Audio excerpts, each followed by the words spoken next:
Digeste, toujours au livre 37, titre 14, De Iure Patronatus, du droit du patronat ou du patronage ou du droit des patrons. On peut hésiter entre plusieurs types de traductions. Nous arrivons au fragment 17, qui est un fragment d'Ulpien, donc Ulpianus, Libro undecimo ad legem Iuliam et Papiam, Ulpien au livre 11, sur la loi Julia et Papia, comme on l'a expliqué antérieurement, on traite comme une seule loi, les jurisconsultes romains traitent comme une seule loi, deux lois datant du principat d'Auguste. Et ce fragment est intéressant, d'abord parce qu'il contient un rescrit impérial, mais aussi parce qu'il rend compte de ce qu'on pourrait appeler un revirement de jurisprudence, un changement dans le traitement du droit romain. Les premières lignes du texte rapportent l'opinion contestée de Proculus, un juriste de l'époque des Julio-Claudiens, sur le cas qui va nous intéresser. Divi fratres in haec verba rescripserunt.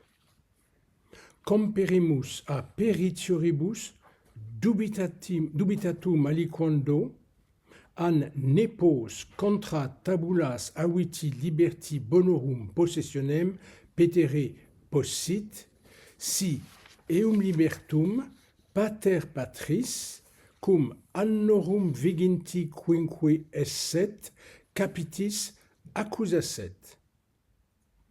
Et proculum sane non levem iuris auctorem in hac opinione fuisse, ut nepoti in huius modi causa non putaret dandam bonorum possessionem. C'était l'opinion de Proculus. Cette opinion a été appliquée déjà par les empereurs. Cuius sententiam nos quoque secuti sumus, cum rescriberemus ad libellum caesidiae longinae, sed et volusius Maecianus amicus noster. Alors le texte dit out, mais depuis la Renaissance, depuis l'humanisme juridique, eh bien, on considère que c'est une mauvaise écriture, c'est une erreur d'écriture. Il faut lire là la lettre V et la lettre C, vir, qui sont les initiales de vir clarissimus, homme très brillant. Donc, volusius Maecianus amicus noster vir clarissimus et iuris civilis praeter veterem et bene fundatam peritiam anxiae diligens religione rescripti nostri ductus sit ut coram nobis adfirmavit non arbitratum se aliter respondere debere. Il arrive maintenant le revirement de jurisprudence, sed cum et ipso Maeciano, et alis amicis nostris iuris peritis adibitis, plenius tractaremus, magis visum est nepotem, neque verbis, neque sententia legis aut aedicti praetoris, ex persona vel nota patris sui, excludi a bonis aviti liberti, plurium etiam iuris auctorum, sed et salvi Iuliani, amici nostri, clarissimi viri, hanc sententiam fuisse. Alors, on peut le traduire de la façon suivante. Divi fratres in haec verba rescripserunt. Les divins frères ont répondu par rescrit, ont décidé par rescrit. C'est toujours difficile de choisir. Est-ce qu'on dit décidé par rescrit ou ont simplement répondu, ont donné une réponse écrite à une requête? Ça, c'est à décider chaque fois qu'on a à traiter ces textes dans une recherche quelconque. Donc, les divins frères ont décidé par rescrit en ces termes. Les divins frères, c'est le principat commun de Marc Aurèle et de Lucius Verus entre 161 de notre ère et 169 de notre ère. Si ma mémoire est bonne, c'est la mort de Lucius Verus. Donc entre 161 et 169. Alors voilà le texte du rescrit. Comperimus, comperio, c'est éprouvé. Nous avons appris, mais est-ce que ça signifie nous avons recherché? Peut-être nous avons cherché à savoir. Il y a l'idée de peritia dedans, d'expérience. C'est difficile à traduire. Nous avons acquis, en fait. Nous avons acquis, oui, par une sorte de recherche. Par une sorte, oui. Donc nous avons appris ou recherché dubitatum aliquando, que quelquefois cela a été mis en doute, qu'on a douté quelquefois, que quelquefois cela a été mis en doute, a peritioribus, on a encore la racine perior, la peritia, a peritioribus, par les plus expérimentés, des juristes évidemment, il s'agit que les juristes les plus expérimentés ont douté souvent, ou ont douté quelquefois, par les plus capables, Anne, si, Nepos possit petere, si un petit-fils peut demander en justice, c'est la pétition en justice, la demande en justice, peut demander en justice, réclamer en justice, possessionem bonorum contra tabulas, la possession des biens contre les dispositions du testament, c'est l'expression technique, la possession contra tabulas testamenti, contre les dispositions du testament. Là, il s'agit du testament d'un affranchi. Aviti liberti, de l'affranchi du grand-père, donc on peut demander la possession des biens contre les dispositions du testament de l'affranchi du grand-père, si pater patris, alors que quand le père du père, cum annorum viginti quinque esset, alors qu'il avait atteint l'âge de 25 ans, alors qu'il avait déjà 25 ans, accusasset eum libertum capitis, avait accusé cet affranchi, donc l'auteur du testament contre lequel on va procéder, d'un crime capital. Accusasset capital, avait accusé cet affranchi d'un crime capital. Et proculum et proculus, et nous avons appris, je pense, que nous avons appris comperimus proculum, et nous avons appris que Proculus, donc cet auteur de l'époque des Julio-Claudiens, au 1er siècle de notre ère, il a dû mourir à l'époque du principat de Néron, donc vers la fin du 1er siècle de notre ère, sane auctorem juris non levem. Là, il y a une louange très appuyée accordée par les empereurs à ce juriste, assurément. Un juriste qui n'est pas superficiel, non levem, il n'est pas léger, donc, qui est assurément un juriste non superficiel, donc d'une grande autorité. Pour parler à la romaine, nous avons appris donc que Proculus, fuisse in hac opinione, a été de cette opinion ut non putaret. C'est étrangement exprimé. Il a été dans cette opinion qu'il ne penserait pas, comme c'est un subjonctif, il y a quelque chose de dubitatif, c'est difficile à interpréter ça, a été de l'opinion qu'il ne penserait pas, à ne pas penser, a été dans une opinion où il ne penserait pas que, c'est étrange, mais je crois que dans une traduction, il faudrait le rendre, cette double affirmation-là. Donc il ne penserait pas, dandam nepoti bonorum possessionem, donc devoir être donné, que dû être donné nepoti au petit-fils la possession des biens in huius modi causa, dans un cas de ce genre. Donc Proculus a été d'avis que dans cette situation-là, le petit-fils n'avait pas le droit de demander la possession des biens. Alors, noscoque secutisumus sententiam cuius, et nous-mêmes, nous avons aussi suivi la sentence de celui-ci. Nous avons suivi la sentence de Proculus. Donc là, l'empereur montre que dans un rescrit antérieur, eh bien, on s'est rangé à l'opinion de ce grand ancêtre, la sententia. Cum rescriberemus, quand nous avons décidé par un rescrit, ad libellum Caesidiae Longinae, à la requête de Caesidia Longina, on n'a pas de renseignements sur elle, sur cette requérante. Alors, il dit, nous avons suivi cette opinion de Proculus quand nous avons fait un rescrit à la demande de Caesidia Longina, et ensuite il appuie, il va montrer que son rescrit est appuyé par une autorité d'un juriste qui est leur contemporain, sed et Volusius Maecianus, et même Volusius Maecianus, lui c'est un juriste, on est assez bien renseigné sur lui, il a fait une très grande carrière administrative et il a été le précepteur en droit du futur Marc Aurèle. Donc c'était pas n'importe qui, c'était un apparatchik vraiment de l'Empire romain de cette époque-là. Et même Volusius Maecianus, amicus noster vir clarissimus, notre ami et un homme très brillant, un clarissimus, c'est comme on dit une excellence ou une éminence. On a gardé un peu de ces appellations, de ces adresses extrêmement honorifiques.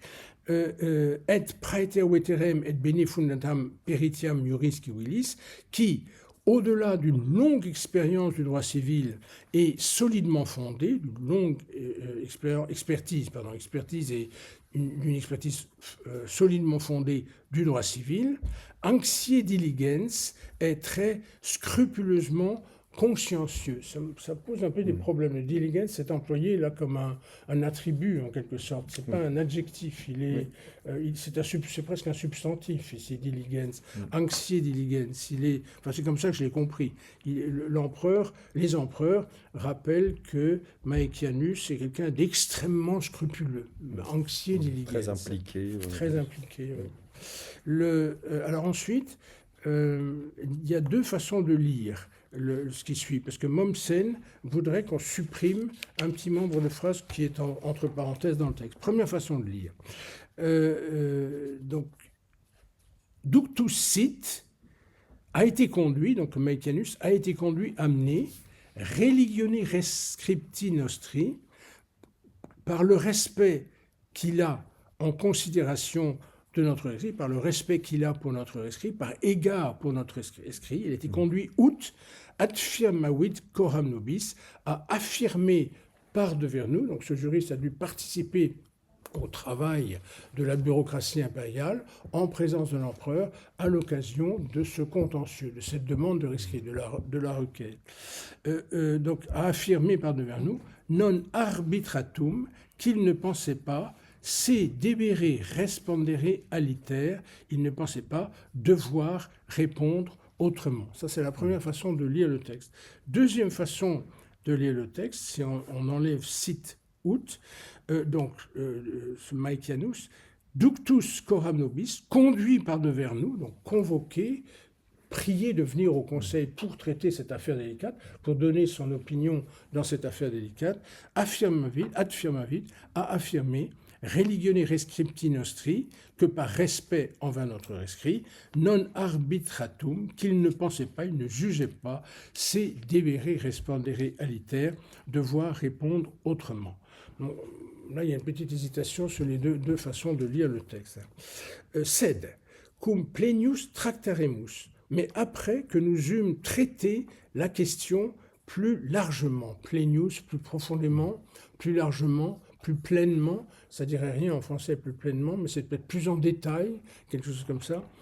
Après que nous eûmes traité la question plus profondément, et ipso Maeciano et aliis amicis nostris juris peritis advitis, et Maecianus et d'autres de nos amis experts en droit ayant été réunis, après avoir réuni non seulement Maecianus, mais d'autres juristes, donc c'est une affaire... Consulté, voilà, advitis, oui.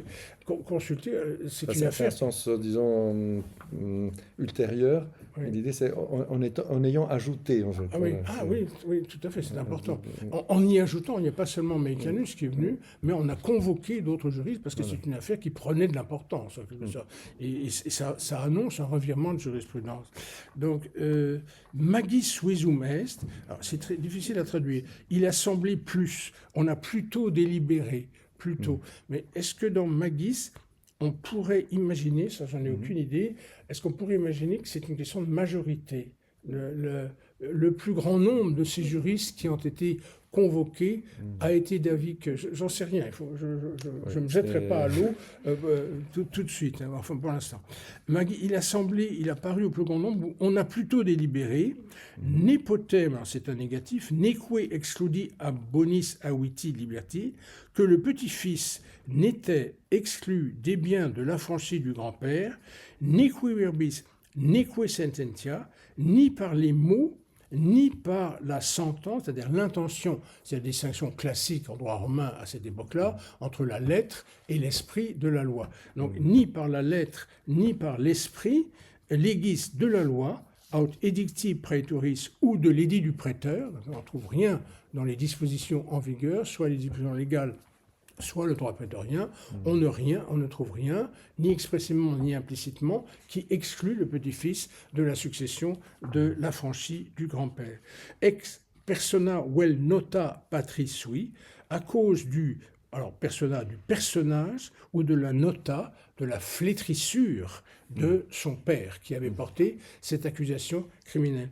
Et je me demande si persona, là, on ne pourrait pas le traduire la vie, le mode de vie, ex persona, donc une vie un peu honteuse finalement, mais qui ne donne pas lieu à une nota, qui ne donne pas lieu à une sorte de réprimande, de blâme officialisé ou officiel. Donc persona vel nota, à cause du personnage ou de la flétrissure encourue par son père, hanc sententiam fuisse, et nous avons appris que cette sentence, etiam plurium auctorum juris, était aussi d'ailleurs celle de plusieurs auteurs de droit, auctores juris, plusieurs juristes. C'est pour ça que le plurium, là, me fait penser qu'il y avait peut-être un vote au moment de la délibération et qu'on tenait compte du nombre des participants qui étaient d'une opinion par rapport à la minorité. Je n'en sais rien, ça, je ne peux pas le dire. Mais en tout cas, c'est une question qu'il faut poser. Si jamais on a à utiliser un texte pareil,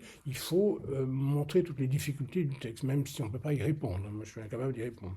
Donc ça a été, cette opinion a été l'avis de plusieurs auteurs de droit, plusieurs juristes, sed et, mais aussi de ce fameux Salvius Julianus, le grand Julien, celui qui a rédigé l'édit du prêteur, qui a donné une forme définitive à l'édit du prêteur sous le principat de l'empereur Adrien, amici nostri, notre ami, clarissimi viri, un homme très brillant, une excellence, un homme d'excellence. Voilà. Donc, voilà ce mot à mot. Et je propose comme traduction finale, mais enfin elle n'est pas du tout définitive, nous avons appris que les juristes les plus capables avaient parfois mis en doute qu'un petit-fils pût demander la possession des biens d'un affranchi de son grand-père contre les dispositions du testament, si le père de son père, alors qu'il avait atteint l'âge de 25 ans, avait porté une accusation capitale contre cet affranchi. Nous avons appris aussi que Proculus, qui n'est certainement pas un juriste superficiel, a émis l'opinion qu'il ne pensait pas que la possession des biens dût être accordée au petit-fils dans un cas de ce genre. Nous avons même suivi l'opinion de Proculus quand nous avons fait un rescrit sur la requête de Caesidia Longina quant à Volusius Maecianus, notre ami, un homme d'excellence qui, en plus d'avoir une ancienne et solide expérience du droit civil, est aussi scrupuleusement consciencieux. Il a été conduit par respect pour notre rescrit à affirmer devant nous qu'il ne pensait pas devoir donner une autre réponse. Il est quand même assez réservé, le juriste. Mais, après que nous eûmes traité la question plus à fond, en présence de Maecianus lui-même et quelques autres de nos amis experts en droit, pour tenir compte de ce que vous venez de dire, après avoir ajouté quelques autres amis experts en droit, on a plutôt délibéré que le petit-fils n'était exclu des biens de l'affranchi du grand-père, ni en vertu de la lettre ou de l'esprit de la loi, ou ceux de l'édit du prêteur, à cause de la personne et de la flétrissure de son père, cette opinion ayant été ou a été celle de plusieurs juristes, notamment celle de Salvius Julianus, notre ami, homme d'excellence. Voilà. Donc il y a beaucoup de points qui restent des points non résolus, finalement, mais encore une fois, on ne peut pas tout tirer au clair. Là, il faut les signaler, et il faut aussi signaler quand on n'a pas la réponse. Je trouve que c'est très important pour le lecteur de savoir qu'il reste des points douteux. On doute de certains de ces points depuis le XVIe siècle. Donc il n'y a pas de honte à ne pas pouvoir tout résoudre dans un texte de ce genre. Mais si jamais on l'utilise pour une démonstration, il faut jouer carte sur table et dire ça, on ne sait pas très bien comment l'expliquer, et ainsi de suite. Alors, quand même, on peut remarquer qu'un des sens de visum est il a semblé opportun. Ça sous-entend, il a paru bon. Donc, magis se référait à cet adjectif sous-entendu. Donc il a paru mieux, il a paru plus opportun. C'est possible. Voilà. Et maintenant, il y a dans ce fragment 17, il y a aussi un paragraphe premier. Item quaesitum est, si patroni filius capitis accusaverit libertum, an hoc noceat liberis ipsius. Et proculus, encore lui, quidem in hac fuit opinione notam aspersam patroni filio liberis eius noceri. Julianus autem negavit, sed hic idem quod Julianus erit dicendum. Tous ces passages, tout ce fragment fait mention de divergences et des controverses qui existaient entre les juristes et qu'il a fallu trancher à un moment. Et les compilateurs du Digeste ont choisi une opinion contre d'autres.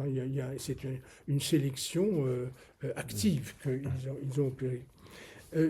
Il a été demandé, j'ose pas traduire item par de même, c'est surtout que certains éditeurs lisent itaque plutôt que item ici. Donc on peut même le laisser de côté complètement, je trouve. Quaesitum est, il a été demandé, quand le fils du patron a accusé l'affranchi d'un crime capital, capitis accusaverit, si cela nuisait à ses enfants, donc aux enfants du fils du patron. Proculus, assurément, a été de cet avis que la flétrissure qui tâche le fils du patron, le fils du patron qui a accusé d'un crime capital affranchi, nuit à ses fils. Donc là, au fond, le blâme qu'encourt le fils du patron qui a porté une accusation capitale, sous-entendu qui n'a pas abouti, l'affranchi a été innocenté en quelque sorte, eh bien, il se retrouve, l'accusateur se retrouve être un calomniateur et il est déchu de ses droits à la part de succession qu'il a dans les biens de l'affranchi. Mais Julien l'a nié. Vous voyez, Proculus, à l'époque des Julio-Claudiens, a dit que ça nuisait à ses enfants, et Julien a dit que cela ne nuisait pas aux enfants de l'accusateur. Mais il faudra dire la même chose que ce que dit Julien. Vous voyez, là, c'est Ulpien ou c'est Paul? C'est Ulpien prend le parti de Julien au milieu du IIe siècle. Bon, voilà.